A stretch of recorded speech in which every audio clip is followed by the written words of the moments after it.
All right. Today we're going to be looking at estimating quantities. We're going to be looking at very large and very small numbers, and we're actually getting ready to get into scientific notation. And so what I'm going to be doing is showing you how to estimate. I'm trying to make sure that, well, that's a little bit almost off there, but anyway, estimating quantities. We're going to be talking about using powers of 10 and approximating either very large or very small numbers, okay? And similar to last time, rather than just using examples that are already worked out for you in your textbook, this would be starting on page 344 and 345 through 346. I'm going to pull some homework assignment questions out as some samples for you to take a look at, and then you'll be able to look at the examples on 344 to 346 for some additional support if you need it. So let's take a look. We're going to start by approximating large numbers. So here's what we're going to do. We're going to round the number and write the result as a product of a large, of a single number and a power of 10. So we're going to round the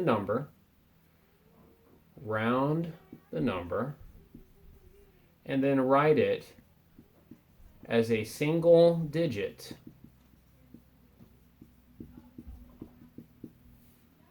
Oh man, that is not on there at all, is it? Okay, you got to figure out how to adjust that. There we go. And I'm going to just go ahead and bring that up a little bit so you can see that. Round the number, right as a single digit, and then I'm going to drop the camera back down a little bit there, and then we'll continue. As a single digit, and then what we're going to do is write that as a single digit and a power of 10. This is setting us up for what's going to be scientific notation. We're doing a simple version of it today. So I'm going to start by looking at number 11. Number 11 has a very large number. It's 414,148,636,008. Okay, 414 billion 600 or 148 million 636,008. Okay. Notice we don't use the word and. I know sometimes we like to say and 8, but and in math actually means a decimal, and there's no decimals here, so it should be 414,148,636,008.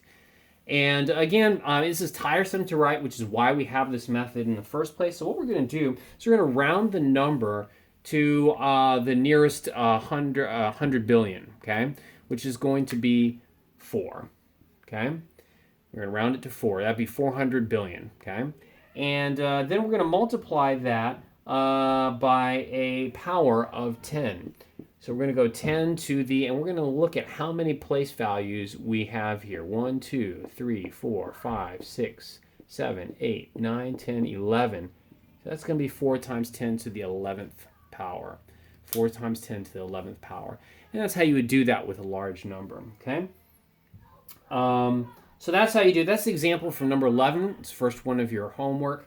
And you can see some more examples on page 344 of estimating quantities with large numbers, okay? All right, let's look at one where you would round up just to be on the safe side. Number 13 is 28,007,806,203. So it's going to be 28,007,000,000 and I lost my spot here. 806,203. Okay, and so what we want to do here is we want to go ahead and write this. Oh, excuse me. Hold on, guys. I'm doing a video. You can't be yelling in the background. Sorry about that. My kids are carrying on. All right. So we have. We're going to round this last digit. We're going to round that up to 3 times 10 to the 10 10 to the, let's count how many spaces we have. 1, 2, 3, 4, 5, 6, 7, 8, 9, 10. So that would be to the 10th power. 3, 6, 9, 10, yes. So that would be to the 10th power. 3 times 10 to the 10th power.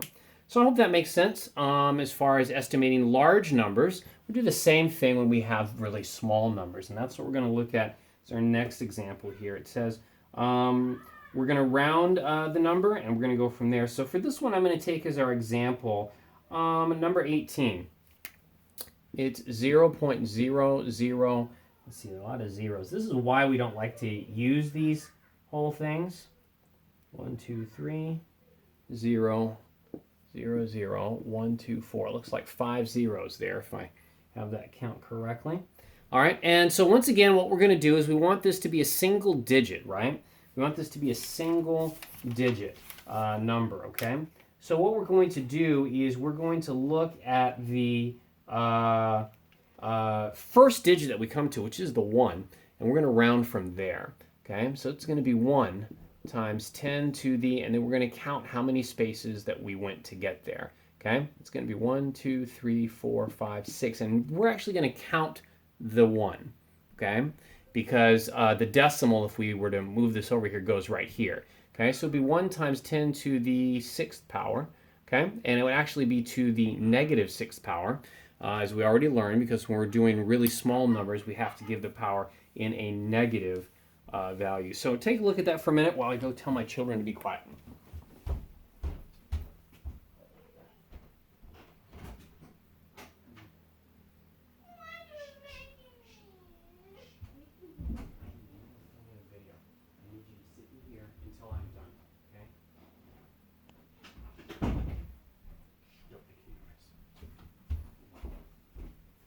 Okay, and I'm back after separating my children. And all right, so that's what we're looking at when we have a really small number. I'm going to do one more as well. I'm actually going to do number 19 as well. It's going to show you how to do that with a number where you're going to be rounding up. This is one where you round down. Let's look at number 19. It says this one's going to be 0.000. How many zeros are we looking at here? 4, it looks like. 4 zeros, and then we have 3946. Okay? So again, we're going to go to here, the first digit right here, that's going to be that 3. We're going to round that up to a 4, though, because of the 9 next door. We'll round that to 4, and then it'll be 1, 2, 3, 4, 5, 6. Again, actually the exact same thing, 10 to the negative 6 power that we're looking at as far as that goes. Yeah, that's what we got. All right. No, actually, I'm sorry. That's a mistake. It's to the 3, not the 9. So it would be to the negative 5. To the negative 5. Okay, so 4 times 10 to the negative 5. And that's how you would approach a problem like this one. Okay. All right. So once you get into your word problems, they're really pretty basic. It's the same concept. It's just real life situations, okay? You look at a problem like number 25 on page 348. It says a series of mystery books contains 2,029,242 words. A series of science fiction books contain about 3.5 times the number of words as the mystery book series. What is the approximate number of words in the science fiction book series? Now, with a problem like this, you're actually going to have to do two things. You're going to need to estimate the quantity, and you're also going to need to multiply.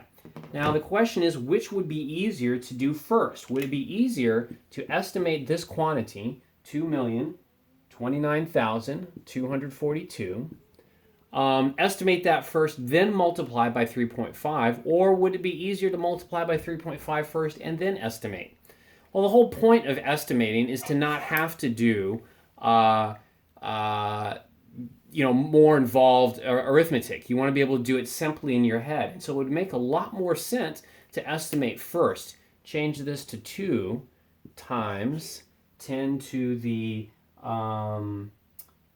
this would be to the 5th power, it looks like, right? 1, 2, 3, 4, 5, 6. No, 6th power.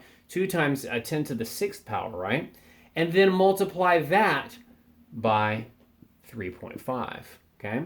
And that becomes very simple. You can simply do 2 times 3.5, and that's going to give you 7, and that'll be 7 times 10 to the 6. And you might be thinking, well, Mr. Baycock, shouldn't we multiply the 3.5 times the 10 to the 6 also? You can, and in fact, that would be the next step, wouldn't it, right? But the whole point is with multiplication is you can do it in any order that you want, right? So you can go ahead and do the 2 times 3.5 first. That gives you 7, and then just stop here and leave it simple. 7 times 10 to the 6th power, okay? So that's an example from number 25. You have some similar examples on page 346, the modeling real-life questions, show you kind of how these are done. Hopefully this will be helpful for you as you work on today's lesson. Thanks for your attention.